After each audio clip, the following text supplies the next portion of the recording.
Hey, hey, what's up? This is my first YouTube live. So if you're watching this live or on the playback, it's my first YouTube live. I've done Facebook lives a bunch, but not a YouTube live. And I just wanted to get the old system working here and see how well it worked. And we'll talk about anything that you like. You put something in the chat, and I'm going to answer the question. This is my home studio. I've lived in this place for almost 9, 10 years now. I live in lovely, sunny San Diego, and my main job is digital marketing. And I also teach people how to do digital marketing. And I also teach people how to work from home remotely, tips like that. But I'm not a guru. I'm not crazy with my money. I don't splash stuff around. I'm a regular person just like you. Audio's good? Cool. I'm using my mic. See, I was a musician in a former life. I was a singer in a punk band. So I've actually got equipment laying around. And I was like, wait, why not use it for all this stuff? And since I'm working out of this office at home all the time, I figured I'd start the YouTube channel. And the YouTube channel, to my surprise, went from about 0 subscribers to I might be near 1,200 right now in a couple weeks. What's up, Doug? And so that kind of surprised me. So I thought I'd do a live here and answer people's questions and just chat it up and see how it's all going. So, anybody got a question or anything about anything? I'll say hi in the little chat. Get that going. All right. So I got Tony, I got Doug on here. I guess the third person's me. Hey, put my glasses on so I can see. I don't know if I need my glasses. So I'll show off my haircut because I can't get to a hairdresser or a barber. So I cut my own hair. And I thought, what the heck? Nobody's going to see me. So huh. Why is my hair blue? That's a good question. It's not all that you can't even really see the blue. I dyed it like 2 days ago, but you have to bleach it to get it really blue. And I have the nickname because a long time ago, I won't say what decade it is, but grunge was really popular. And I was a musician and I had my hair blue for like almost the whole decade. And everybody called me Blue Hair Dave just as a nickname, as opposed to Budweiser Dave, who was a guy who used to buy Budweiser for everybody at the beach. And I was Blue Hair Dave because I just kept dyeing my hair blue for all those years. It's probably why I have less on top than I might have otherwise. So once in a while, but I have to bleach it and then dye it in order to get it really blue. So the name stuck, and also it stuck in my profession. Once I got into internet marketing, geez, 2006 maybe ish, between 2005 2007. Um, when you sign up for forums back then, this is before Facebook existed, like MySpace or whatever.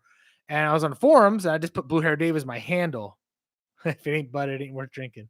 And my handle on my sign in was always Blue Hair Dave, and that's when it stuck in the industry for internet marketing because people I go to these events and you don't know what anybody looks like because you just talk to them on a screen and they have like an avatar before people use pictures of themselves. And they'd be like, "Oh," I'd be like, "I'm Dave Giovacchini," and they'd be like, "Who?" And I'd be like, "Blue Hair Dave." And they go, "Oh, I know. Okay, okay, yeah." So like his name would be like Farmer Bill or something, right? So that's how the Blue Hair Dave came about. Anybody have questions? Lifestyle, working from home, digital marketing, business tips. Uh, yes, we did, Doug. Yes, I remember. Um, anything like that. I'll talk about anything really. Sports. Most of the time, that's why I started with the training and stuff because people would ask me, "Hey, dude, what do you do? Why are you home all day?" And I try to explain digital marketing. It's kind of hard to explain unless you have a bunch of videos showing people. So, and that's kind of why I did the YouTube channel is just to kind of put stuff out there. I actually have more fun doing current event videos and trying to do some funny stuff. So I'm going to put some more stuff like that out because it was just my project while I was stuck inside and I was like, well, I don't do anything on YouTube. So let's try YouTube. I kind of avoided it. I always felt like it was for younger people, like people like 30 and under, because they're mostly demographic. But it turns out I was wrong. I was totally wrong. There's lots of people who are in the 30s and 40s, 50s, whatever. They're into it. Yeah, I like affiliate marketing. Doug says I'm still looking at getting into affiliate marketing.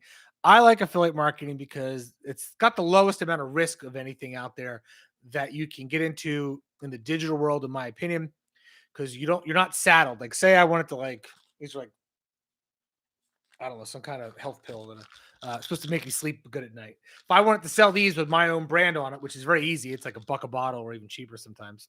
The white label, I'm going to end up with like a garage of these, or I have to get orders so small that it's expensive.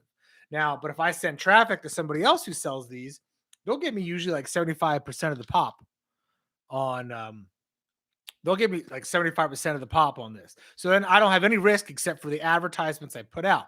And technically, if I never even bought an ad, I just was sending links to people who are my friends on Facebook and they were buying it, then I just make money. And that's the easiest way to do affiliate marketing.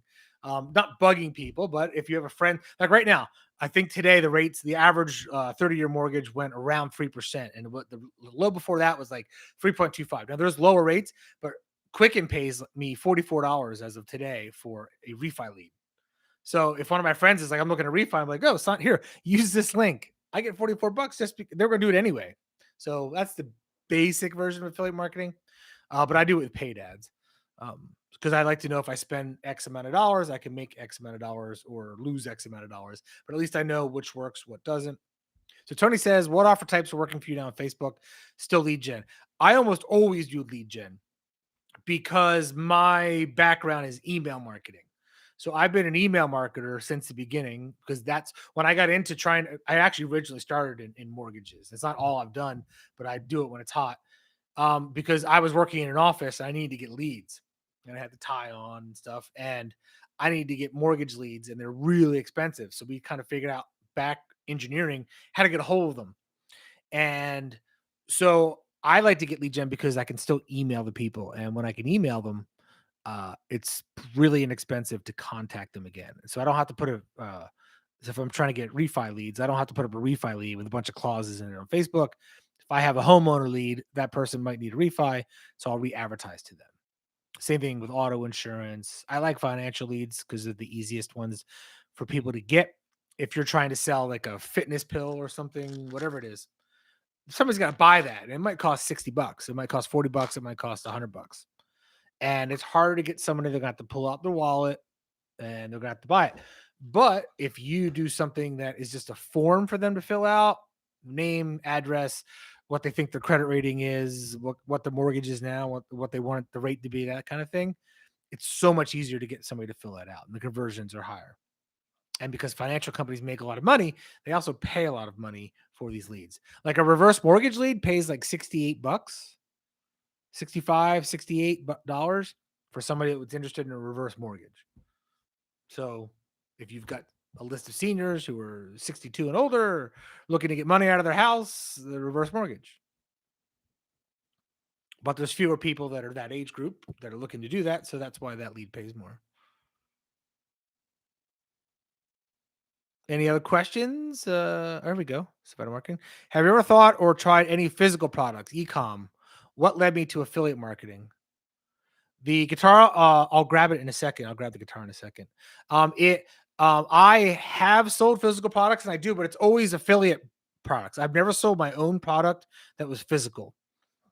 Well, I have, but I did it on eBay. So I used to sell things on eBay. I used to import hammocks, believe it or not. Fun fact.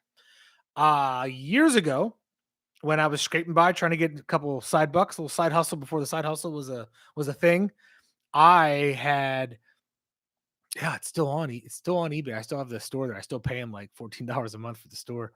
I sold hammocks. My wife, who's the product finder, she noticed that somebody was selling these hammocks, these Mayan hammocks. And these Mayan hammocks were like they're really cool looking, colorful, and you buy them in Mexico. And this guy was selling them for like 79 bucks. And I was like, they can't cost anywhere near 79 bucks in Mexico. And since I live near the border of Mexico, I thought, well, let's find a supplier and have them shipped up. And so I found the guy who they were buying them from, and I was buying them for like 29, 24, 22 bucks each. And so I just put them on sale, the same kind of ad the guy on eBay did, and I sold them for 69 bucks instead of $79. and I would sell anywhere from like 3 to 10 hammocks a day and make a couple $100. And I was like, yes. And that's what got me hooked on internet stuff. So that was the only physical stuff I sell. I don't do a lot of e-com. I've made t-shirts and things like that. And the products are hit or miss. And it's harder to set those up than it is to set up an affiliate product, especially with email.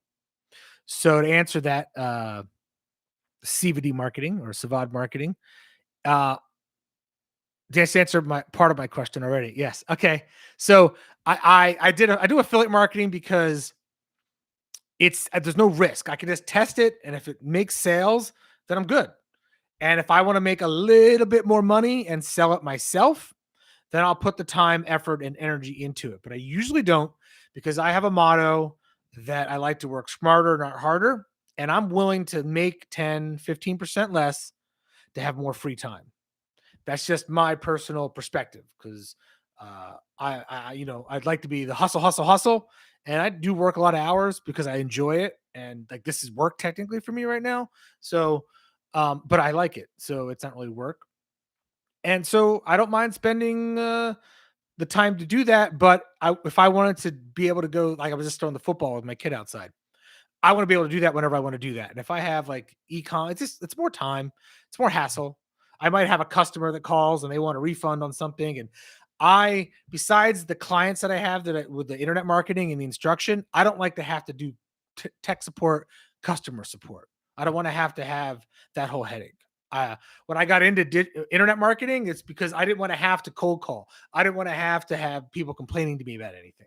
And with affiliate marketing, I get paid when I perform. It's performance marketing. So there's no question. You got what you wanted. We both know that. You send me the money, and then that's it. So that's why I don't really do physical products much. And I think after this quarantine is over, we'll have a new baby boom. Uh, Probably, or a really high divorce rate. I think this going to be the divorce rate. There's going to be a baby boom with a divorce rate it jumps up probably. That's probably what'll happen. Any other questions? I'm going to grab the guitar.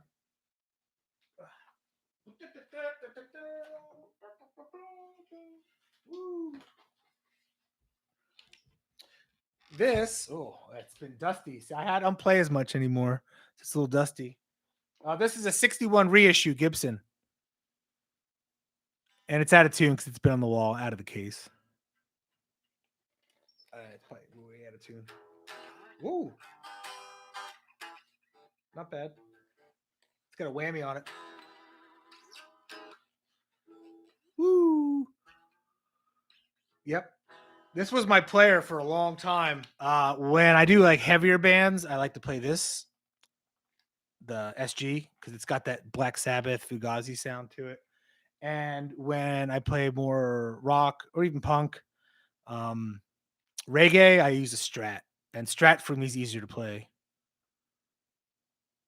The monitor, the speaker behind me is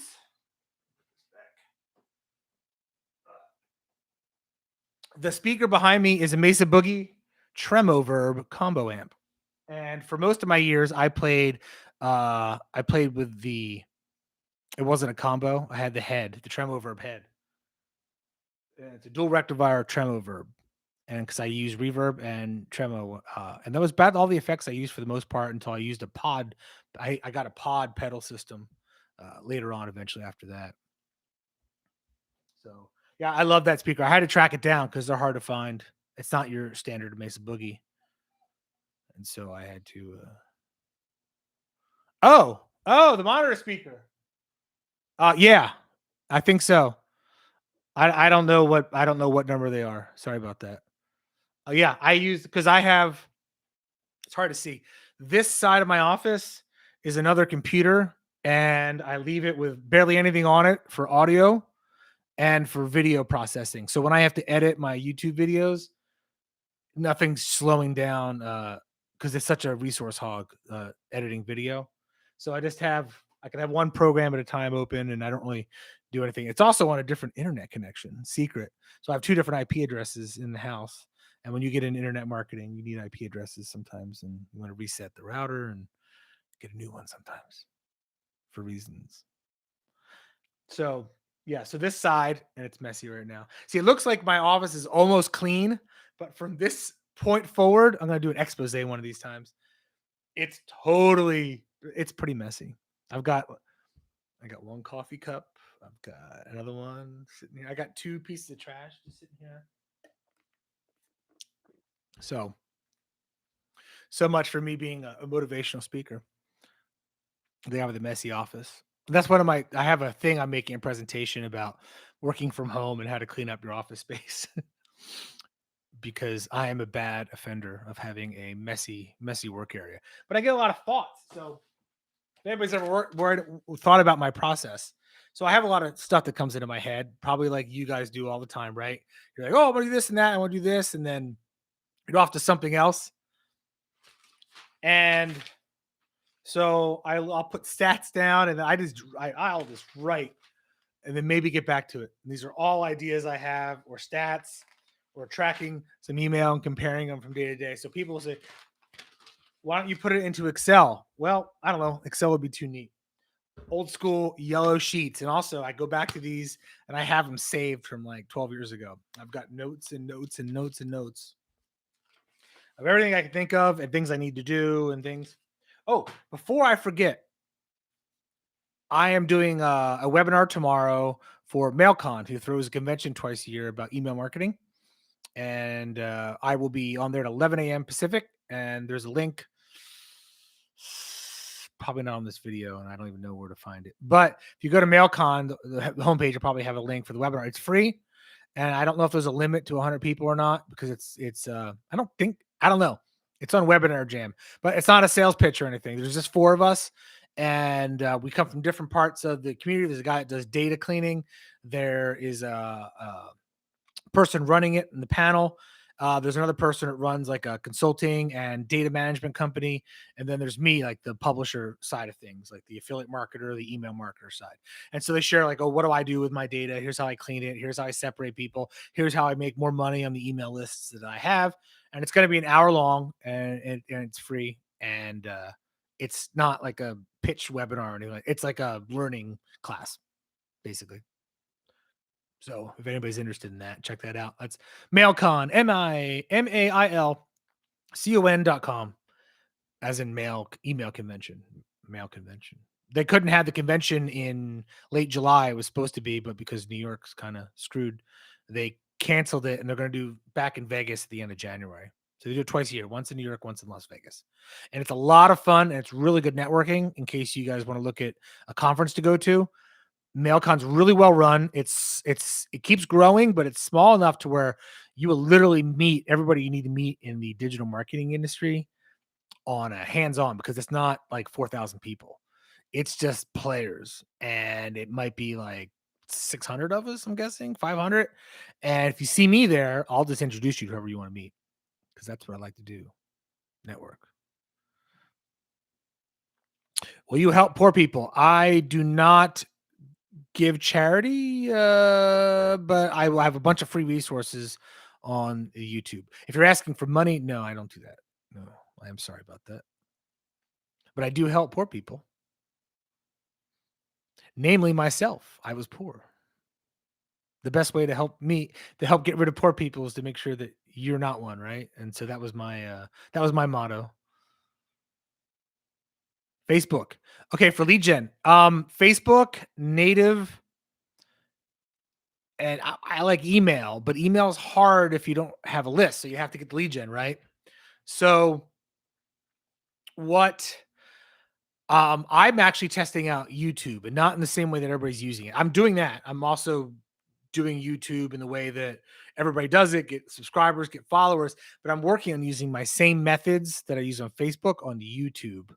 We're offering a lead magnet, because people aren't necessarily they're not really heavy on the lead magnet side of things on YouTube. And I'm going to try that for things like auto insurance, homeowners. The same thing I'm doing with Facebook, I'm going to try with YouTube. And I think it's going to be very successful. So if you're a subscriber to my channel, which you might be if you're watching this, and before I forget, like and subscribe. Is there a like button next to this thing? Because I'm on a different screen, because I'm the one doing the live chat. And the comments are helping, and the likes and the subscribes all help. So if you see a weird video pop up, it's because I'm testing something before I start a whole new channel to do something for like auto insurance people or like how to save on auto insurance or states that have tax breaks on auto insurance. See, the thing with the lead, thank you. There's a like. The thing with the lead, thank you. Thank you. There we go. Let me finish my thought and I'll answer these questions because that's a good question. Um, so I'm going to be doing the same thing I do on Facebook, but with YouTube. And I feel like it's going to do really well because the cost per view is really inexpensive as long as you keyword things correctly.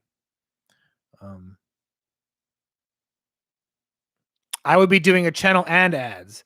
The channel would just be like a Facebook page, and the ads would be discovery ads. So then it's not see where Facebook is very low intent. You show it's like email kind of. You're just showing somebody something when they're scrolling. You hope they stop scrolling, and they want what you're talking about, and then they click on it, right? So with YouTube, it's a mixture of that along with intent of Google search. So I think you'll get better traffic from it because when people do search, they're looking for something.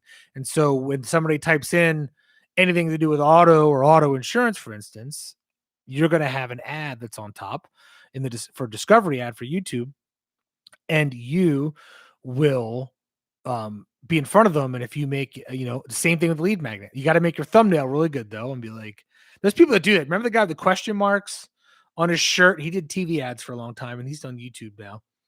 And he's like, hey, find, free rebates and for auto insurance and free government breaks for auto insurance. If you did a lead magnet like that, go ahead and steal my idea. I don't mind. And you probably get really cheap email submits and then just forward them to an auto insurance offer for that takes display traffic. And I bet that you're going to make more money on the affiliate ad afterwards than it's going to cost you to get those emails. I haven't full blown done this yet. So go ahead and steal my idea and then come back and say, thanks, Dave. But you can't scale as big, I don't think, with YouTube. Even though it's the second biggest search, people don't search as much. And you can't scale it as big as Google ad search technically and Facebook, because Facebook will put your ad in front of anybody anytime you want. So with the intent, there's got to be a number of people searching. And if only 100,000 people a month search, then right. So that's the only other problem about that. So let's see. Lead gen offers. Do you switch email from name, or do you have a brand? Is that his name, Matthew Lesko, the guy with the question marks? Do you switch email from name, or do you have a brand you have built? It depends on what kind of list it is and how I acquired that person. So the higher quality of a lead gen it was, I will try and brand it as best as possible. I do, however, in almost everything I collect, I put the disclaimer. You guys still hear me back here? I put a disclaimer that says we're going to be contacting you and third parties. I let them know that it's not just me that's going to get access to your email, and you're going to be sent advertisements. And when I do that, then I can change the from name more readily. And if you change your from domain and you have your own email system, it can sometimes be a lot better deliverability on an ESP. But the ESP does not like that. And so you have to be careful because your email service provider, ESP, they will come down on you about that. And so that's no good. But you will get better deliverability for the first 10,000 people that go out. I can tell you that. So that's a neat little trick that is kind of gray hat, not black hat, but it's gray hat. All right, now I'm smart again. And so that's a little trick, but you have to be really careful with that. And that's like advanced email kind of technique. If you're branding things and you're worried about the brand and you're not sending heavy volumes of email, then I would stick with branding and keep the friendly from the same. But even the top companies like Quicken, they'll have Quicken Loans. They have 25 froms that they'll send from. They're just different versions of their from. So you can switch those out. Or you can say Dave at whatever the branding is. That gets a better open rate when you personalize the from and it seems like it's from somebody. So if you put your name, or if you got somebody at the company named Alyssa, you put Alyssa from Alyssa. So those kinds of things, they seem to help a lot. Thanks for the 2 likes. Now we're rolling. We're almost at 25 minutes. This is good. This is good. More questions. Ask me some questions. It's free. It's free 50 free. I'm gonna keep going. It's 7:20 my time. And I'm still drinking coffee. I have to be up early for a webinar. Nobody? All right, I'll share something in the office. Okay, with your email list. If you have them separated by interest, you just keep sending lead gen offers to the lead gen list. Well, the lead gen list is just so I get the email. And then whatever pocket they fall in or bucket, I'm going to send them anything related that will make me money. So if I had a list that's seniors and I was like, get senior discounts and senior program stuff, and that was the lead magnet, I'm going to send those seniors anything that works with the senior. So part of that would be walk-in tub affiliate programs. They do well where they come in the house and they make like a tub area where it's like a hot tub, but you could open the side door because you can't climb in the tub anymore if you're too old or whatever. Medicare offers, Medicaid offers. There's all kinds of offers out there. There are offers of supplements that people will take, ED pills if you want to get busy and getting some problems. There's all kinds of things that go to seniors. Senior women might want a certain type of thing. Reverse mortgage is only for people 62 and a half older. I don't 62 and older. I think it's 62 and a half. I don't understand what that's about, but 62 years and older. So I will send them anything revolving around that. I like to collect lists of homeowners instead of just people looking for refis. For a couple reasons. One, homeowner is way cheaper. It's a broader base than just somebody looking for a refi at that second on Facebook. So if you go for homeowner, your list is going to be way cheaper to collect as opposed to getting somebody who just wants a refi. But everybody who's a homeowner might be interested in a refinance, but they're also interested in a leaf gutter product, perhaps. They're interested in home remodel. They're interested in home warranty. They're interested in a whole bunch of stuff. So it's cheaper to get them, and there's more stuff that you can advertise to them. If it's a wellness and health product, you're probably interested in anything about weight loss, working out, feeling better, exercise, yoga, and that's like it's probably 10, $20 billion industry of stuff you can advertise to folks who sign up for that kind of thing. Yes, you need to scrub your list against the advertiser's list. Most of the advertisers these days in affiliate networks, the reputable ones, use Optismo. And Optismo actually has a feature where you can upload your list for whatever offer it is, and it will scrub it for you and take out the people who have already unsubscribed from it. So that's cool.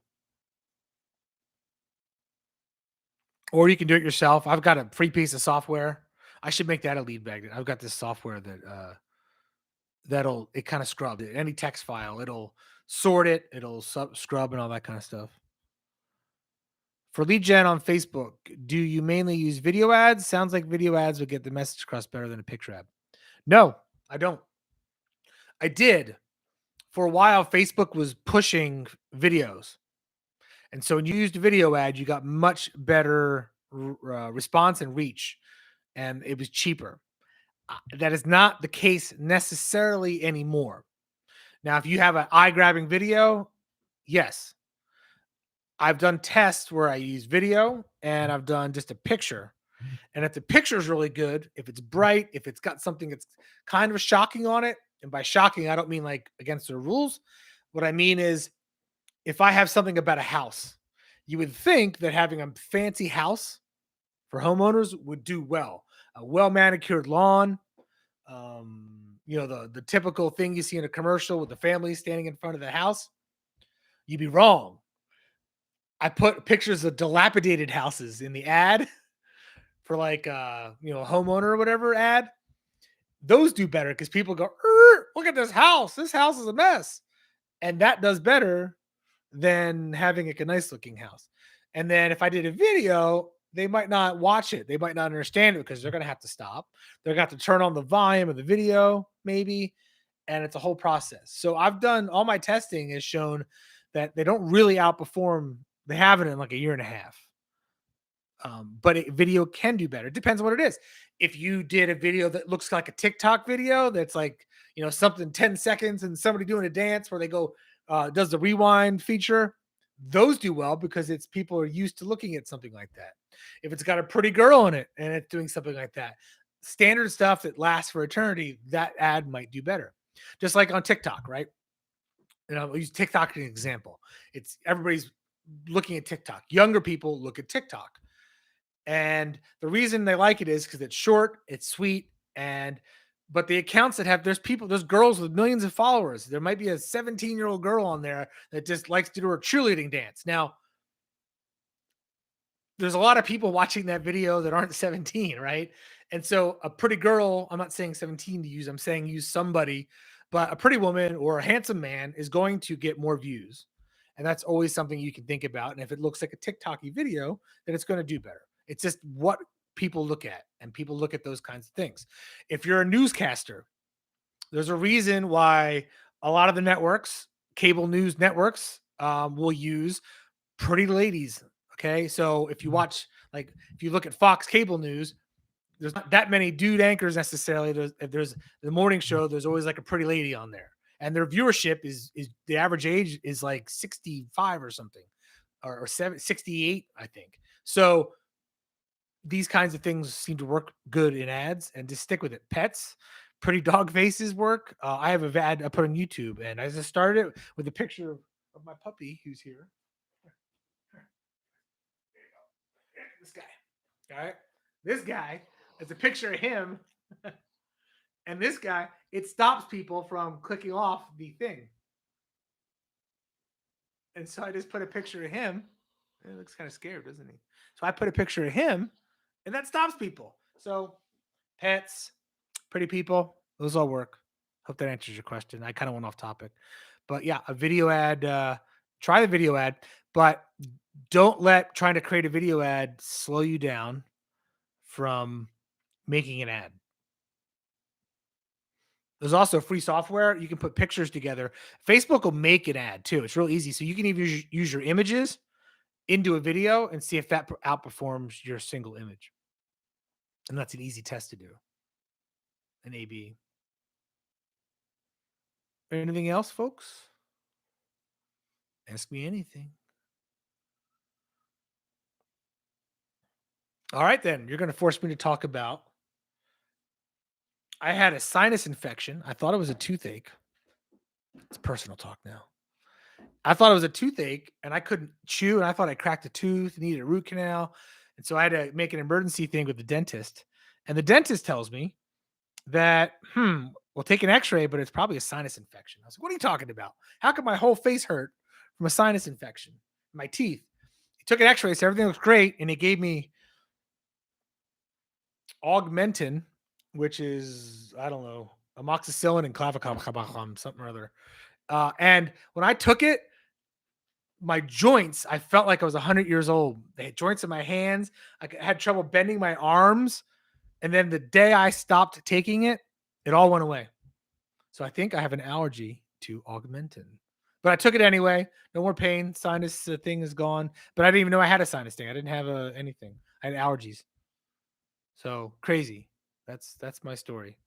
So I think I'm allergic to Augmentin, and it hurts your joints. All right. YouTube just announced a premium platform called YouTube Select, which allows you to target TV viewers. I'm not sure of a release date though. Oh, you mean on YouTube TV? That might work. The problem with TV ads is that they're branded. They're good for branding and awareness, but it's real hard to click on a link when watching something on TV. So right now, my stuff does show up on TV. So my YouTube ads, and it's very small amount of traffic compared to mobile and then desktop. So it's mobile, desktop, tablet, and then TV. And TV doesn't really get any leads. So, because how do you click on the TV? You'll have to get the remote, the Fire Stick, and then click something. I guess click the select button. But I don't think people are used to buying things or entering things because it's just a little bit harder. It's easier to type on your phone. It's even easier to type on your keyboard. And so, but it's always something to check out for sure. I'm assuming it's their TV viewers, not just YouTube viewers, but the YouTube TV viewers. which is kind of a cut the cord type of thing. You guys have been great. Sticking around? I'm shocked. Or did you guys just put me on and walk away? Either way, I get the public view hours. I have 1,000. See, on YouTube, they let you monetize your videos once you have 1,000 viewers, which I got in a couple weeks. Thank you. And you have to have 4,000 watch hours, which I am not anywhere near. So, because my videos are like 7 minutes long, and I have one that's an hour long. By the way, if you haven't watched it, I have a look at through my videos. There's one in there that's an hour long, and there's a Facebook. I just put up a Facebook video that explains Facebook marketing. So if you be complete beginner, it explains everything you need to know. And a lot of people are, you guys don't seem to know what you're talking about. But if anybody's a beginner out there and you're watching this, it's not as hard as it used to be, because I go for a conversion, for a lead conversion, somewhere the first or second page of my funnel, and it seems to work better than trying to convert for something that's further down, like a large purchase or something. And they always outperform. So even if I'm like trying to get a solar lead, and I go for the lead, say, give me your email address. Hey, would you like to check out how much energy you'll save, or how much your energy bill will go down if you get solar? And then put the pixel on the end of the solar lead. Yeah, I still get a cheaper lead for that solar lead if I'm asking for the lead in the page before that. So earlier is better in my experience than even trying to target afterwards. So anybody can do that. So have them give them a good lead magnet, have them go to the second page, collect an email or not, whatever it is, have them click something first and then go through. So now they've got intent, more than just curiosity, it's intent. And then Facebook will find you more of those people, and they do a great job of finding it. I don't have to worry about making ridiculous lookalike audiences or narrowing down my own demographics, because Facebook does a better job of it. And a lot of people forget this. The more you dig in for interests, the more Facebook charges you for the ad to be shown. And so it just makes everything less expensive. And if you're less expensive on the Facebook front end side of it, you save money the whole way through your life cycle of the consumer that you're getting. If you save 30% on just the Facebook impressions, you're getting your leads for 30% less. And if you get leads for 30% less and your profit margin was 30% already, well, now your profit margin is 60%. So that doubles your income. If you're doing high volume, that could be, you might be making 100 grand, and then all of a sudden you're making 200 grand because you did a couple tweaks with targeting, less targeting, and let Facebook figure out who they want to give you. It's worth a test, is what I'm saying, if that makes sense to anybody. That was gold advice, by the way, because I used to think I could outsmart Facebook, and I'd follow all these tutorials that I found and everything, and all the experts, and people charging $50,000 to show you how to. Now, on a large scale campaign, you need to have that information. You need to know what you're doing. But if you're just trying to collect something simple for leads or affiliate marketing, and you're spending less than $10,000-$20,000 a day, this works. Just to go for a conversion, in my opinion. It's a lot easier too. Like I said earlier, I like to work smarter, not harder, because I'm lazy. I'd rather be watching Ozark on Netflix, right? Mm-hmm. Any other questions? Oh, I'm tapping the microphone. Sorry. Still got 4 of you here. Not bad for my first live. Did I miss anybody's question? There we go. Yes. I didn't even apply for the other ones. So when I got the award, I actually have a picture of my dog in an Admirals outfit I'm going to put up there soon. Next, switch things up. So I built a list of 646,000. I think it was something like that. It was less than 650 at the time and more than 640,000 subscribers from January to April, May, in the rent to own home space. And I could explain that if you want. Type yes if you'd like me to explain what I did. But I got 646,000 or something subscribers, and I offered them different offers associated with rent to own homes, not rent to own homes. So if somebody wants to hear the story, I'll tell it. But that's the only one I applied for. They actually asked me about it. They said, "Dude, you have a ton of subscribers. How much money you bring in?" And I was like, "Oh, a lot." And they're like, "Send us the proof." And they're like, "Hey, you can get one of these awards." And I was like, "Cool." So that's why I got the award. I haven't applied for the other ones because I don't. It doesn't really matter, right? You get one. It's. I guess if I had 10 of them up there, it'd make a difference. Nope, nobody wants to. Oh, I'll explain it anyway because it'll be something to talk about. So, okay, do tell. Thank you, thank you. I need the encouragement, right? So let me look at the camera more here. So what I did is what people try and do is so rent to own homes. And in the United States, there's this thing, and it's if you can't buy a home outright, you don't have enough down payment, maybe your credit's not good enough, you can maybe pay part of your rent towards a lease, part of your lease towards a down payment on the home. And it's called rent to own homes. And it's basically called uh like a buy or lease back, or I forget what they call it. But I made it what happens is there's offers out there. And I looked at these offers in the affiliate networks, and one of the most popular offers was rent to own homes. And they pay you like $4.50 if somebody filled out the form. But then when they got through, they were trying to sell people search for rent to own homes. And it was like $1 trial for 7 days and then an auto build for $49.95. And a lot of people noticed that and they don't sign up. So it was actually kind of a hard one to convert. I was like, huh. I said, I think people understand that they don't want to pay $50 a month to search for rent to own homes. But that's why I was like, huh, I still want to get this traffic because it's a very popular item. People click on it. People fill out forms for it, but they don't want to buy the $50 fee. At least I wasn't getting credit for it when I did my test. It didn't make me a lot of money, but I noticed that every network had a bunch of these offers. I said, these guys are making money on something. So maybe it's not what they're offering the first part, but they have like 4 different things in their chain, in their path, their funnel. We used to call them paths. But by the way, before it was called a funnel, it was called a path. And people still kind of call it a path. Um, and so I was like, huh.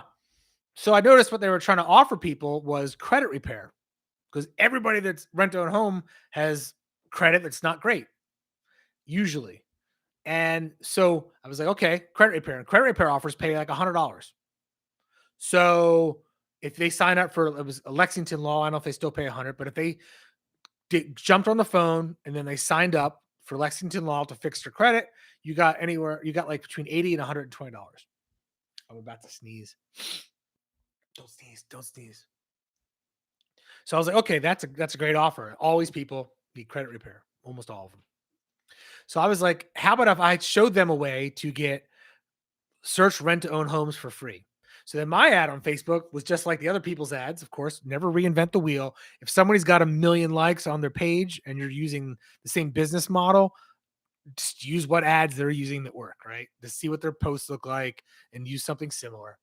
And so I just did that, made my page kind of similar, my landing page, but I was like, search for free rent own home hack. Don't pay $50, search for free. And then I just made a video. It's probably somewhere on one of my YouTube things. And it was a 2-minute long video that showed people how to search on Zillow for rent to own homes without paying $50. Because it's literally just it's in the search options to find homes that the owner is willing to lease back or do a lease buy program.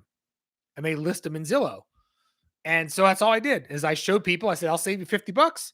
Give me your email address and I'll send you a link of the hack. And the email basically said, hey, below on this email is you'll find your link to how to search this hack to search for these for free. So I'm hooking them up with that. But you have to fix your credit. So the first thing I recommend you do is call these guys at Lexington Law or fill out this form to talk to somebody at Lexington Law to see how many months it's going to take to fix your credit, what the cost is to fix your credit, if there is any, and if it's able to be done. Just talk to an advisor. And a lot of people start that way because they know that they're not going to be able to get this rent to own home place even unless they talk to somebody about their credit or fix it themselves. And so they just talk to people at Lexington Law. So I made all the money on Lexington Law, not rent to own homes, because I just hooked them up with a free rent to own home video. Now you have to always think like this if you're trying to break out and not just arbitrage where you're barely making money. So you can make a lot more money just by thinking a little bit outside the box. And in my course, I call it hitting people sideways. and don't come at them with like, fix your credit today. You'd be like, hey, you're interested in rent own homes? I'm going to give you something that helps you get a rent own home. And by the way, you need to fix your credit. So why not talk to these guys right now? So that in a couple months, when you want to get one of these places, your credit's better. And that's what I did. And so when you collect 640,000 people plus in a list, and they're all seeing this credit ad, and you email them reminding them that they need to fix their credit, or maybe there's a couple other things like debt settlement or other things that somebody with subprime credit might need help with, or mortgage loans that give people loans that have like a 640 or below. They fill those out. And so anything in the subprime market was a good email for them. And so that's a lot of email to go out every day, and it makes a lot of money, and you get the award. So that's what I did. Hope that made sense. Because a lot of people, they're like, yeah, it's about the angle. And I try and hook people up with something. The first thing I do is I go, here's how to save on something. Here's how you can do this better than you've seen the offer for this. Well, I'm just going to give you all this info. Here it is, right? Because you can find anything online and give it to them. And you do that, and then when you make them give you the email in order for that information. Then you send them what they need, and you go, by the way, you can do this a lot quicker if you do this. You can get oh, you need $50,000 for this. Well, you're a homeowner, right? You know that you could probably get a lower mortgage payment and get cash out right now because rates are at historic lows. Why don't fill out this form? Boom, $44. And you just do that on scale, and you make good money. You do 10 of those a day, and that's $440. If you're doing email, it barely costs you anything to send the email out. $444 times 7 or times 30 times 12. That's what you do. It's not rocket science. It's just finding the right one and testing. You might try 20 different versions and none of them work. Number 21, start bringing in $1,000 a day profit. So that's kind of how the whole thing rolls. That's why on my videos, I try and stay away as much as I can. Unfortunately, people click on things that's like really clickbaity, like don't work at all, and pick your nose on YouTube and make millions. I try to explain that it's a job. I try and teach people it's an occupation. You're just learning how to digital market and use your imagination. So it's not like some crazy get rich quick scheme. It's not some guru-y thing, even though, like, sure, I sell a course and I got the thing in the background. Because believe it or not, if I don't put that back there, people go, well, he's just in his mom's basement, which for all you guys know, I am in my mom's basement. However, I am 47 years old. So I don't live in my mom's. Well, mom, stop. I'll be out in a second. But it's, but we, it's, I don't know. If you know what I'm saying. I saw some guru takedown videos, and I don't know much about these guys in the space that much. I see like Kevin David and other guys that have like 1 million subscribers. And so, sure, I want subscribers and I want to be able to talk to people and talk to them and teach them all this stuff all the time because I like doing it. And as you can see, I get excited when I talk about marketing, right? So, I like to do those kinds of things. But at the same time, it's kind of weird. I'm going to do a takedown video of myself, I think. I'm going to show you guys if I can I can't turn the camera around because it's on my computer, but how messy this half of the office is, and what my day is really like. I do spend a lot of time in here because I enjoy marketing, but it's not like I'm rolling around with a gold chain. I'm in my sweatpants most of the day, and I'm just Skyping with people, and I'm laying on the couch trying not to fall asleep after I ate lunch. So it's not as fancy as a lot of the guys make it out to be. Unfortunately, in advertising, people like the sizzle more than the steak. And I like the sizzle, but I also want to give some steak. But people enjoy the sizzle. When I watch a webinar, one of my weird habits, I'll answer this question in Benny 88 in a second. One of my hobbies is as soon as an ad comes on my YouTube, I record the ads and then I follow the funnel and I do screenshots of the whole funnel to see what they're doing to learn. So it's like I like to break down people's funnels like as if it was a football game afterwards. And so I'll make more of those videos, but I find that like I like doing that, which is maybe weird. But I'm in the right industry if I enjoy doing that. But everybody's got a real similar thing too. That's the crazy thing about if you're selling a digital information product, you don't need to everything is exactly the same because it works. When I first started selling digital products, I tried to make it a learning webinar and nobody wanted to watch that thing past 8 minutes. As soon as I started adding pictures of me with my Ford Raptor and my house and the backyard and the pool and on vacation, people would watch the whole thing. I like to watch webinars when people talk about stuff too. They go, "Well, I was making this and then I did this." And I'm guilty of that too. People like to look at that stuff. So if anybody ever wonders why people show that stuff in their commercials and whatnot, and if you've seen my commercial, I have the like check me out, my Lambo. This is my Lamborghini right here. My other car is a sedan that my wife makes fun of that I drive. It is a Mercedes, but it's still a sedan. And so, because people like to see that, and if you did something that just teaches people, people don't like to see that. They just turn it off. Dave, please share the most used marketplace to buy aged Facebook accounts for advertising. I cannot speak about that in a YouTube live because that would be black hat Facebook buying. However, I am sure that somebody on Warrior Forums, I can't recommend anybody, would have it. And if you ever go to the affiliate summits, there's guys out there that advertising like Facebook account farm and stuff like that. I can't recommend anything like that because it's black hat. It's against Facebook's terms, and I would never put anything out that's out in the public speaking about such black hat things. Although Facebook does piss me off, just like everybody else, because they have a random AI that you could put an ad for helping grandma across the street and they will block it. And you know what else? All it takes is one of your competitors to keep track of you and complain about something. And guess what happens? Automated account shutdown and then automated loss of ad account. Keep that in mind. That's some crazy stuff. Warrior Forum is a forum. It used to be really active like 5, 6, 7 years ago. But be careful on there. There are a lot of people that scam people on that.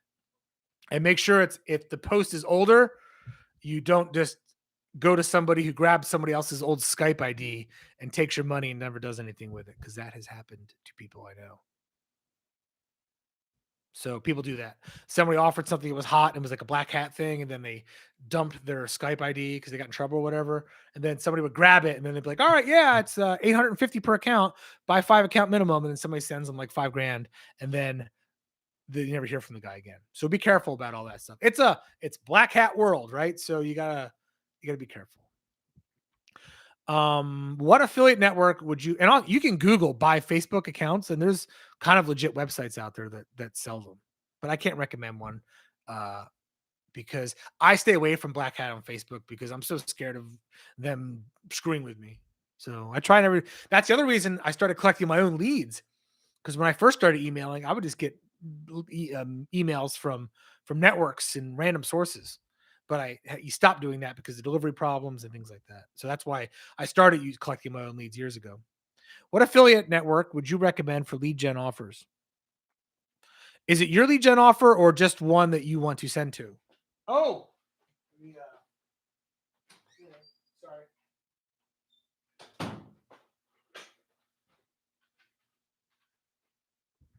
I understand what you are. Okay. Diablo. It's called Diablo Network.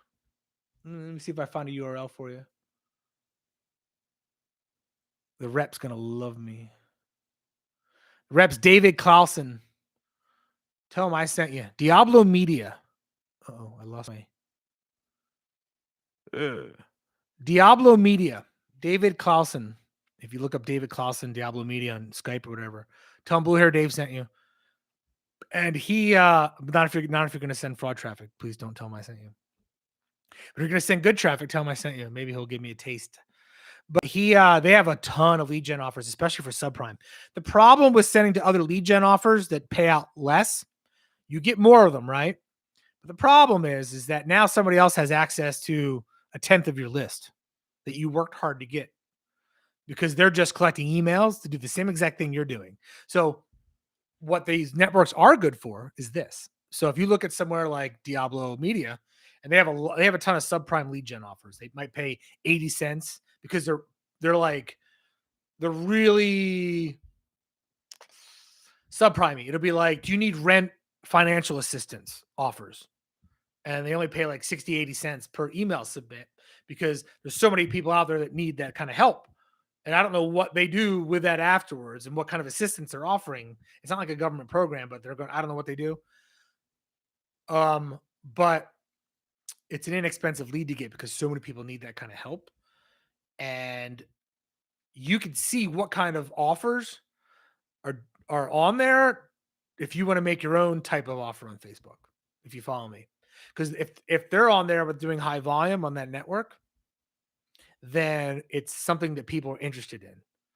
And if they're only paying 80 cents per lead, that means it's an easy lead to get. So if you were to advertise something similar, then you could get the same lead for cheaper, if that makes sense. Basically, you don't need to use similar web necessarily or other spyware. Go to the affiliate networks and figure out what the networks are putting out. And if the networks are putting out these offers, then bingo. There's traffic for these because people are filling them out. Now, if it's $100 lead, that's a hard lead to get. That's why it's $100. If it's a 20-cent lead, people fill that thing out like walking around sleeping. They're giving their emails out. So, could you explain at least where they get these Facebook advertising accounts from? Are they fake? Because Facebook asks for ID. Yes, I'll explain the black hat world to you. My dog's scratching to get in again. Let's go. Not exciting out there, is it? Get the old roll machine in. All right. Yes. So, ask for ID and company documents. Without that, spending a lot is not possible, right? No. Here's what people do. Here's the secret. I'm not telling you to do this. I'm just saying what people do. If you're buying a Facebook account, it's got to be fake because it's somebody else's account. Now, I don't know. I'm not a lawyer. And that's the other reason I avoid all this too, is because who knows what the legality is on that? And besides breaking the terms of Facebook, right? So you want to keep it above board if at all possible, because otherwise you might be not only breaking rules but laws or something. I don't know, but you just got to be careful. And if you're buying it, that they want an ID because you're not supposed to use another person's account. And Facebook will figure this out. And here's what they track: they'll match your IP address, they will match a credit card number, not the name, I don't think, because there's a lot of John Smiths out there.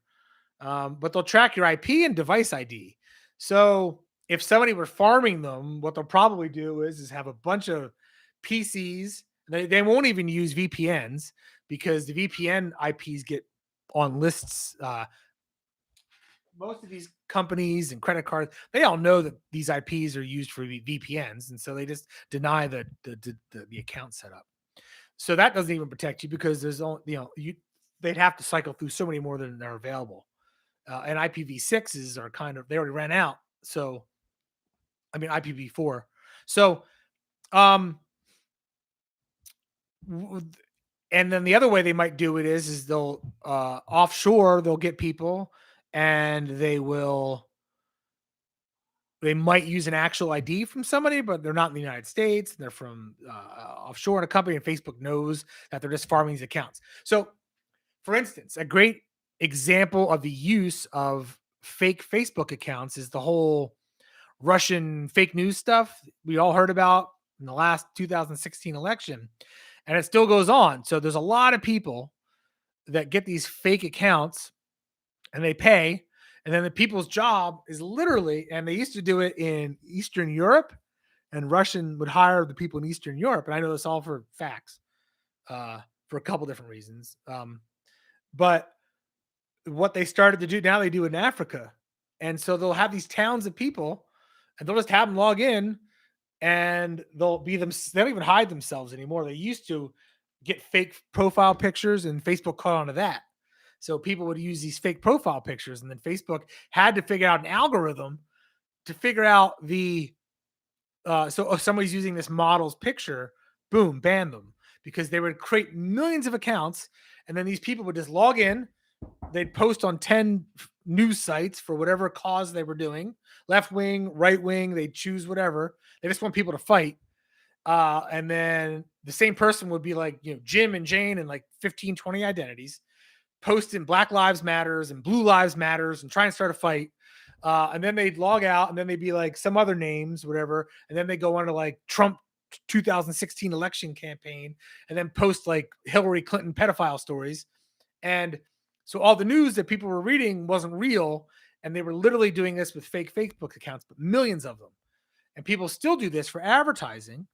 And what they'll do is they'll have an account and they make it, and then people will spend money on it, and they'll keep spending money on it, and then maybe they'll be able to spend $5,000 a day with their Facebook ads, and then they'll just put up Nutra stuff that they're not allowed to advertise, and then they'll just put up these ads until Facebook shuts them down. But in the meantime, because nobody else is able to advertise these pills on Facebook, they might spend 5 and make 15 grand, and so they're like, cool. And that's how people use Black Cat Facebook ads. Facebook knows this. I'm not saying anything that isn't whatever. And I'm not saying to do this at all. In fact, I'm saying you shouldn't do it, because they got so good at figuring us out. So that's why you don't see a lot of ad accounts that are fake anymore. You do still see them for the news, because it takes longer for them to figure all that out. So if you're in any like fringy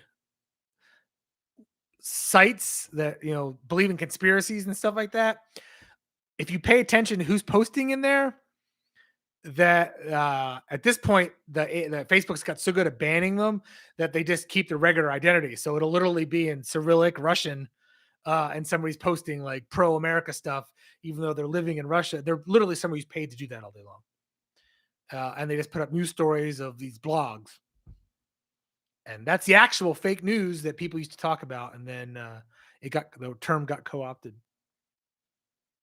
When you're running ads on native or Facebook, do you always use the tier 1 countries? Yes. I usually use the US, Canada, Australia, UK, because I put all my stuff in English. So that's the number one reason. Number two is as soon as you start selling things in tier 2 or tier 3 countries, the traffic turns really bad, because people in tier 2, tier 3 countries they don't care about fraud whatsoever, and they will just run up a big bill. So say I do something where I'm doing the lower tier traffic, and it's cheap, and then I start getting all these sales come in, and they might not be legit sales. They'll end up being a ton of chargebacks, and now I get my account shut off with the network. So you don't find that in the US, because there's stuff in place, and people know that that's illegal and wrong, and they're not in a position where they're willing to commit crimes. But if you're in a tier 2 or 3 country, you can make $30 a day doing this. That's a lot of money. And so you don't care. And also, who's going to come arrest you in the tier 3 country, right? The district attorney of Los Angeles isn't going to fly to India and arrest you. So I stay away from the different tier countries. If I'm selling something, I'll do it for anything else if it's information or something like that. But if I had to sell something, then I kind of avoid it. And it just depends. It's some people have offers that are based for those tier countries, and then you just use those offers. A lot of people do it's a charge on delivery in India. And I fooled around with that like 4 or 5 years ago with native ads. And I guess you don't pay until it's delivered to you, which is an interesting concept. Okay. What's your aha moment where you realize that you could do affiliate marketing for a living? I have a great one. And it's if you ever watched my webinar, uh, I I was doing the mortgage thing, and it was going really well. And this is kind of like I'll boil down my adult life big boy job. Uh, I was always doing entrepreneurial, always trying to do different things. and I'd never work out. I had a really bad attitude. I was always blaming things around me. I'm not going to go into motivational speech right now, but I'll explain it. I always blame outside sources. The political system's against me, the city's against me, the government, everybody. It's not easy to crawl your way up, and this and that, and capitalism bad or whatever it was. It's too hard out there. The man's bringing me down, and I'd blame everything else except for looking in the mirror. And then I hit a point where I read a book. It was 2 minute, 1 minute millionaire. Doesn't matter, but it was like a self help book. I thought it was bullshit, but I read it. And then I was like, I'll just give this a shot. And then it was basically, it taught me some form of personal accountability because I was always hustling, but I'd never make things work because I wouldn't go far enough. I wouldn't push through when things got tough. There was always something that went wrong, and I'd always blame something else instead of just being like, maybe I didn't sit and answer the phones all day. Maybe I shouldn't have been surfing all day, and I should have been answering the phones for the company. But I'd always mentally, I didn't want to blame myself. And then I decided to take accountability and see how that worked out for me. And it turns out that taking personal accountability turned my life around.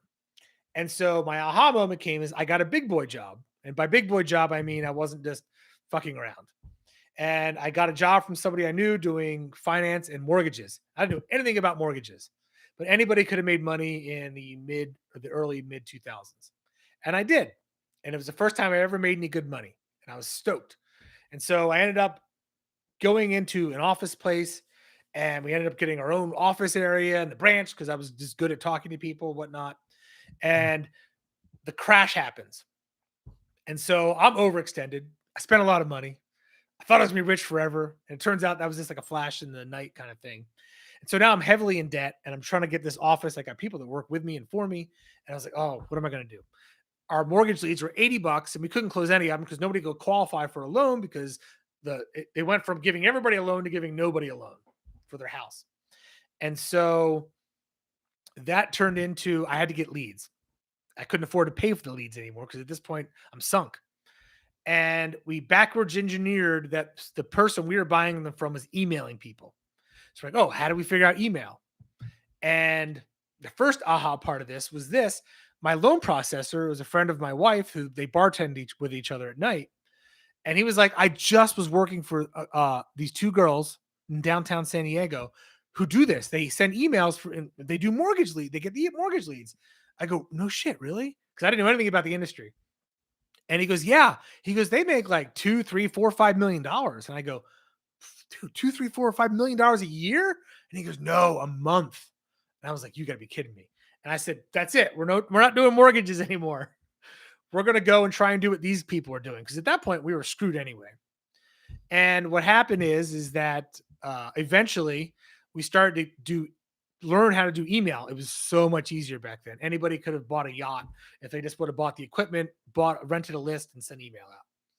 And so we started to do that. And then the main company was like, hey, how are you guys closing these loans now? Nobody else is. And we're not sending you any assets. And I said, well, we've got our own leads. He said, can we buy some? I said, sure. And we just started getting the leads, and then we just doubled the price on them and sold them to the corporate. And then we stopped closing the leads and just sold them the leads because it was easier. All we had to do was get the lead and have it electronically transfer in software. And so we were doing okay with that. And that lasted for a little bit. And then it came to the point where nobody wanted leads because the whole mortgage industry collapsed. So now I'm like, darn it, I have this knowledge, but I have no way of really figuring out how to monetize on it. And also, we had these offices that would be like, I want leads Monday, Tuesday, Wednesday. I don't want them the other days of the week. And I only want them these hours. And it was too hard to do.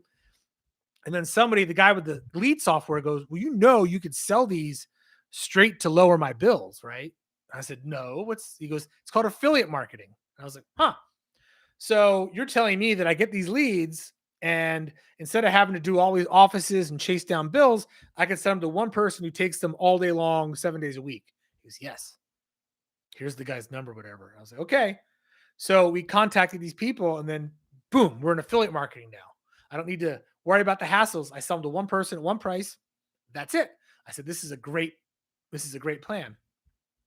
And up, down, rocky, whatever. And then we're not doing that great. And he goes, hey, if you really want to know how to email, I know a guy. He's like, he sends ton of traffic through my software. And I forget what the software was called, but he sold the software for like a bunch of money. But I was one of his earlier customers.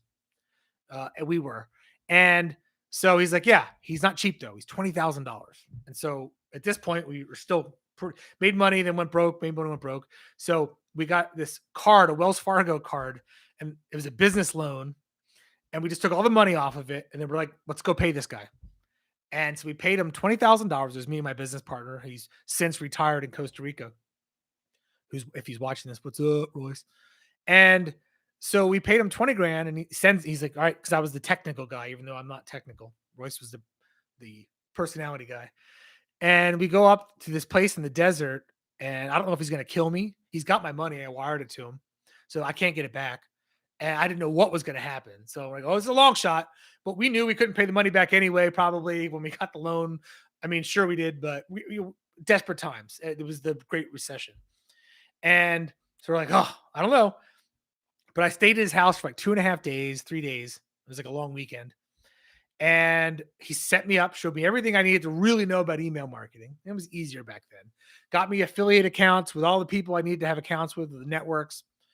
And then we just, boom, started sending. And he gave me some really good data. And on the ride home, we had started one of the first campaigns, and I had made like $380 in like the 3-hour ride home since I hit send. And I went to go meet my wife at a Charger game. We went to the San Diego Chargers. Rest in peace, San Diego Chargers. Now they're the Los Angeles, and they can burn in hell. Hate you now, Chargers. And I'm also an Eagles fan, if anybody's wondering. And so I arrived. She goes, well, how did it go? And she's always been real supportive. And either way, she would have had consoling words or whatever. And I said, honey, I think we're going to be rich. And because I already made like almost $400 on a car ride. The next day we made like $1,500. And I was like, holy crap. And now that was just the first. And so at that point, we just boom. That was my aha, because it was like, all I need to do is find the right offer with the right data and then email to it. And I could make a lot of money. And if I can make 100, I can make 200. If I can make 200, I can make 400. If I can make 400, I can make 800. If I can make 800, I can make $1,600. I just have to do more of what's working. And that was the first time it occurred to me that, holy crap, this is unlimited. It's just limited by the amount of work you want to put in, the amount of creativity you have. Whereas you can work somewhere. I can work at a bank and make $120,000 a year as an executive, but I'm never going to make more than $300,000 a year at that job. At best case scenario, maybe if I'm running like all these branches. But in digital marketing, a guy who was broke can figure out how to make 100 into 1,000 into 1,000,000.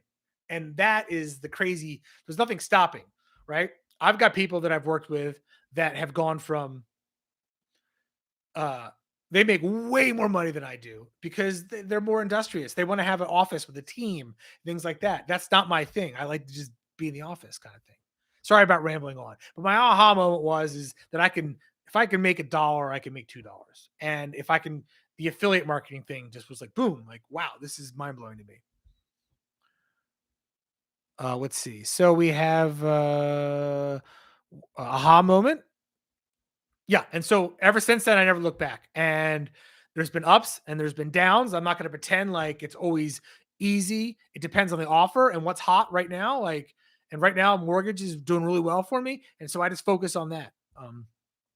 So not only doing e-commerce, but Facebook also shuts down business managers. That's why I asked. I thought you have more than 2 pixel tracking would be good in case I lose one. I'll have a backup.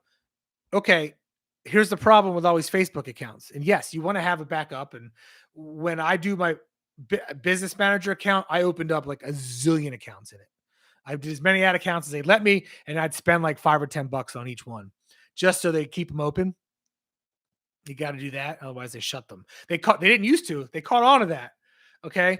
And because they'd be quick with the ban hammer, and you could have like 1,500 accounts sitting around, which by the way, they gave me 750 ad accounts. So, if you cross your pixels, they might cancel both accounts. So you got to keep that in mind. Does that make sense? Anything that poisons one account that they deem not cool, it might poison the other ones. If anything's associated, the credit card number, the IP that you're logging in from, the device that you're logging in from, the computer ID, all kinds of things. Well, if you want to keep the data collected, I would also put your Google Analytics tag manager in there, and at least you could salvage some of it. The other reason I collect emails is they can't rob me of those emails. I have them, and if I have a different ad account, I upload the emails, maybe a portion of them at different times, because they're not going to go through and check an MD5 hash and all these things. In fact, if they did, it's probably illegal for them to do that. So that's something to keep in mind. One question about selling e-commerce products through native ads. I didn't try it, but from spying manually, I saw a lot of listicles like top 10 products, but never a ClickFunnels one product.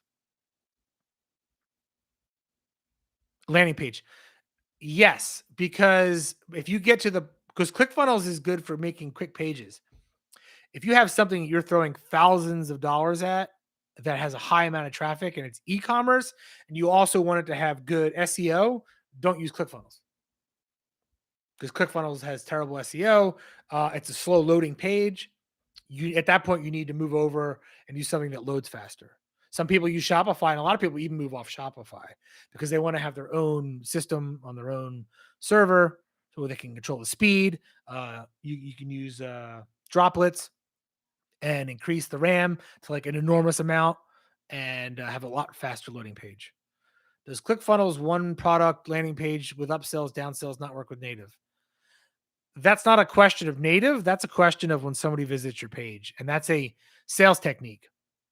And if you're selling something with upsells and downsells, that's where you make all your money. So that's a good idea. I would definitely do that because well, I'm losing my voice and I have a webinar tomorrow. I would definitely do that because say somebody has a product, and this will be my final question. Sorry, guys, but I'm losing my voice. And I have to do a thing that I'm actually booked for tomorrow. Is so say you're selling a digital product, which is the most famous. Let's go physical product, pharmaceutical pill, whatever this is. Okay. You're trying to sell this. The standard thing you'll notice they're all the same landing page, same model on it, probably, because everybody steals each other's ideas. When you get there, they offer one bottle for 20% off, and it's only $40.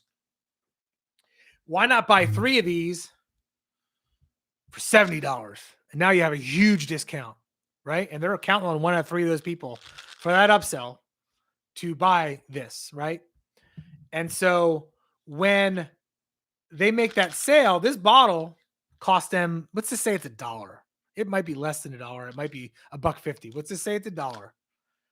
They spent and they charge 40 for the sale, right?